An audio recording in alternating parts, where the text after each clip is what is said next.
Bro. Hi అన్న.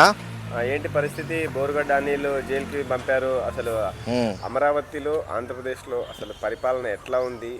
ఎంతమంది మళ్ళీ జైలుకి పోయేలా ఉన్నారు? ఇప్పుడు పవన్ కళ్యాణ్ గారు పరిపాలనలోకి వచ్చిన తర్వాత కొన్ని మంచి పనులు ఏమైనా జరిగినాయి అంటే పంచాయతీ నిధులను ఇప్పటి వరకు ఎవరు వినియోగం చేయకుండా, దుర్వినియోగం చేయకుండా చూడడంలో ముందంజలో ఉన్నాడు ప్రస్తుతానికి. ఎందుకంటే పరిపాలన స్టార్ట్ అయ్యి ఎన్నో రోజులు అవ్వాల, ఇంకా సంవత్సరం కూడా అవ్వలేదు కాబట్టి ఇంకా చాలా ఉంది, చేయవలసింది చాలా ఉంది. కాబట్టి మొదలుపెట్టిన పనులు ప్రతి ఒక్కటి కూడా 100% చేస్తున్నాడు. ఇచ్చిన మాట మీద ఉన్నాడు అని నేను పవన్ కళ్యాణ్ గారిని బాగా అప్రిషియేట్ చేస్తున్నా. ఇప్పుడు డిప్యూటీ సీఎంగా ఉన్న పదవికి సరైన న్యాయం చేస్తున్నాడని నా ఒపీనియన్, నా పర్సనల్గా. ఇంకొకటి బోరబండ అనిల్ కుమార్ దగ్గరికి వెళ్దాం.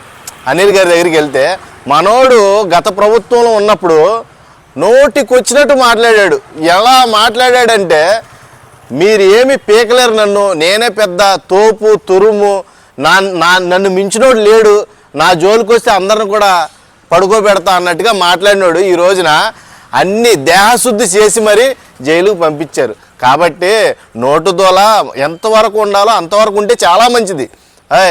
దాని స్థాయిని దాటి వెళ్ళింది అనుకో నోటు దోల, అది నీ నోటికే తాళం వేయవలసి వస్తుంది. కాబట్టి ఈ విషయంలో కొన్ని దేహశుద్ధి కార్యక్రమాలు జరగవలసినవి ఇంకా జరగలేదు, జరిగే అవకాశం కూడా ఉంది. ఇదే నోటు దురస గనక కంటిన్యూ చేస్తే అతనికి చాలా పరిణామాలు ఎదుర్కోవాల్సి వస్తుంది. రెడ్ బుక్ అన్నారు, అసలు ఎంతవరకు రెడ్ బుక్ అనేది ఉందా? అసలు రెడ్ బుక్ ఉంది పేర్లు ఉన్నాయి అసలు ఏమన్నా అంటే ఇప్పుడు అది కాన్ఫిడెన్షియల్. రెడ్ బుక్ అనేది పెద్ద కాన్ఫిడెన్షియల్, అది ఎవరు కూడా బయట పెట్టరు. రెడ్ బుక్ గురించి చాలా మంది కూడా అడిగారు, పార్టీ మీటింగ్స్లో కూడా అడిగారు, సార్ రెడ్ బుక్ గురించి మాట్లాడినంటే దాన్ని తీసే టైంలో తీస్తాం. ఇప్పుడు దాంతో ఏం పని లేదు. ఖచ్చితంగా ఒక పేరు అయితే బయటకు వచ్చింది. ఇప్పటికైతే ఒక పేరు వచ్చింది, ఇంకా చాలా ఉన్నాయి. ఇప్పుడు అప్పట్లో అపోజిషన్లో ఉన్నప్పుడు వాళ్ళు ప్రవర్తించిన తీరు కానీ, అప్పుడు ఎమ్మెల్యేలు ప్రవర్తించిన తీరు కానీ ఎలా ఉందంటే అది రాజకీయంలాగా లేదన్నమాట.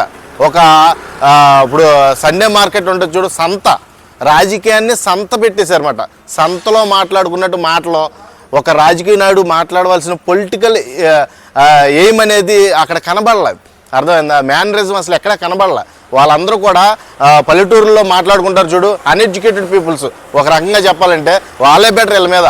అంత దరిద్రమైన రాజకీయ పరిపాలన జరిగింది గత ప్రభుత్వంలో. ఓకే, అంటే గత ప్రభుత్వంలో చాలా జరిగినాయి, రాజకీయం చేయలేదు, రౌడీజం చేశారు అనేది అంతా చూశారు. కాబట్టి జనాలంతా ఇప్పుడు చంద్రబాబు నాయుడు గారికి, పవన్ కళ్యాణ్ గారికి మద్దతుతో ఓట్లేశారు, గెలిపించారు.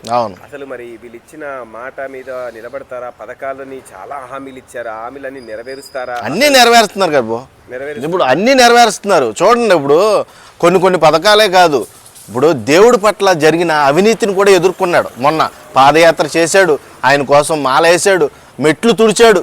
ఆయనకున్న పొజిషన్కి మెట్లు తుడవసలే, కానీ అమ్మవారు కదా, ఇప్పుడు దేవుడు కదా, దేవుడి దగ్గర ఎందుకు మనం పరసగాలని అందరిని కూడా ఇన్వైట్ చేశాడు. సెటైర్లు వేసిన వాళ్ళకి పంచులు ఇచ్చాడు. అర్థమైందా? కొంతమంది ఇండస్ట్రీ వాళ్ళు కూడా సెటైర్లు వేశారు కదా ఆ లడ్డూ మ్యాటర్ గురించి. ఆ లడ్డూ ఇష్యూలో ఎవరున్నారో ప్రధాన పాత్ర ఎవరిదే? డిప్యూటీ సీఎందే. డిప్యూటీ సీఎం ఎదురుండి దాని గురించి పోరాడాడు. అందరూ రండి, ఇక్కడ ప్రతిపక్షం విపక్షం అంటూ ఏముండదు. ఇది న్యాయం. హిందూ ధర్మాన్నే, మన సనాతన ధర్మాన్ని కాపాడుకోవాలి కాబట్టి మీరందరూ కూడా రావాలి అని ఒక హామీ ఇచ్చాడు. తప్పు అదే పక్కదో పట్టించేలా చేశాడు. అసలు అక్కడ జరిగింది ఒకటి, ఈయన చేస్తున్నది ఒకటి అనే కొన్ని నెగిటివ్ కామెంట్స్ సోషల్ మీడియాలో వినిపించినాయి. మీరేమంటారు? ఇప్పుడు పక్కదో పట్టించడానికి ఆయనకి ఏం అవసరం అండి? ఇప్పుడు అందులోకి ఇప్పుడు దైవంతో ఆడితే ఎవడో అడ్రస్ లేకుండా పోతాడు ఎవడైనా సరే. ఆయన ఎందుకు ఆడతాడో? ఇప్పుడు కొండగట్టు మనోడికి ఇక్కడ కొండగట్టు హనుమంతు అంటే చాలా ఇష్టం ఆయనకి, పవన్ కళ్యాణ్ గారికి. మరి అక్కడికి ఎందుకు వెళ్తాడో? అంత ఇష్టం లేనివాడు అయితే. ఇప్పుడు ఆ సనాతన ధర్మం అంటే నీకు ఇష్టం లేదు అనుకుంటే నువ్వు ఎందుకు మాల వేసుకుంటావో, లేకపోతే వారాహి వాహనం ఎందుకు తెస్తావు? అదంతా తప్పు. అది ఫేక్ ఎలిగేషన్స్ అవన్నీ. పవన్ కళ్యాణ్ గారికి ఇష్టం లేదు అనేది ఫేక్, ఇది కావాలనే పక్కదోవ పట్టిస్తున్నాడు అనేది కూడా ఫేకే.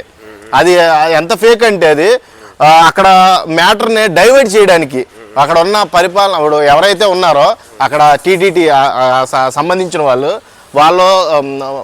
ముసుగేస్తున్నారు అనమాట. ముసుగేసి వీళ్ళ మీద తోసేసి పక్కదోవ పట్టించేసి మ్యాటర్ని డైవర్ట్ చేసేస్తున్నారు. ఈ డైవర్ట్ చేయడానికే ఈ పుకార్లన్నీ పుట్టుకొచ్చినాయి. అంతేగాని అక్కడ వాస్తవం లేకుండా అంత పబ్లిక్గా అది అనౌన్స్మెంట్ అవ్వదో, ఖచ్చితంగా గత ప్రభుత్వంలో ఇలాంటి మిస్టేక్స్ అన్నీ జరిగినాయి, ఖచ్చితంగా జరుగుతున్నాయి. దాన్ని అరికట్టే పనిలో వీళ్ళు ఉన్నారు. అంటే గత ప్రభుత్వం మిస్టేక్స్ ఈ ప్రభుత్వంలో ఇప్పటివరకు ఏం జరగలేదా? స్లోగా ఉంది అనే టాపిక్ ఉంది. అంటే ఇంకా అభివృద్ధి తొందరగా జరిగిపోవాలి అనేది చాలా మంది ఆశిస్తున్నారు. ఇప్పుడు ఒక విషయం, గత ప్రభుత్వంలో ఏం చేశాడు ఆయన? ఏం చేశాడు?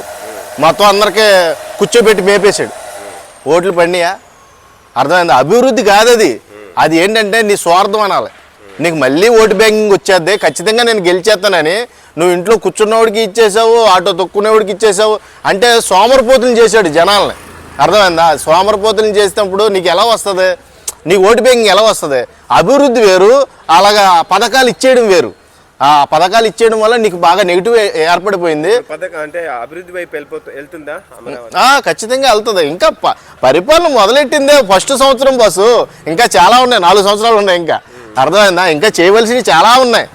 అది కూటమి కాబట్టి, కూటమి ప్రభుత్వం కాబట్టి మనకు దరిదాపులుగా ఇప్పుడు మోడీ గారే మనకు స్వయంగా మన సీట్ల ద్వారా ఆయన ప్రధానమంత్రి అయి కూర్చున్నాడు కాబట్టి ఆయన కూడా మనకి అన్ని విధాలా సహకరిస్తాడు, హెల్ప్ చేస్తాడు. ఖచ్చితంగా చేయవలసిన పనులన్నీ కూడా కంప్లీట్ చేస్తారు. అది పవన్ కళ్యాణ్ గారు ఆ విషయంలో ఏమాత్రం తగ్గరని నేను నమ్ముతున్నా. Okay, thank you.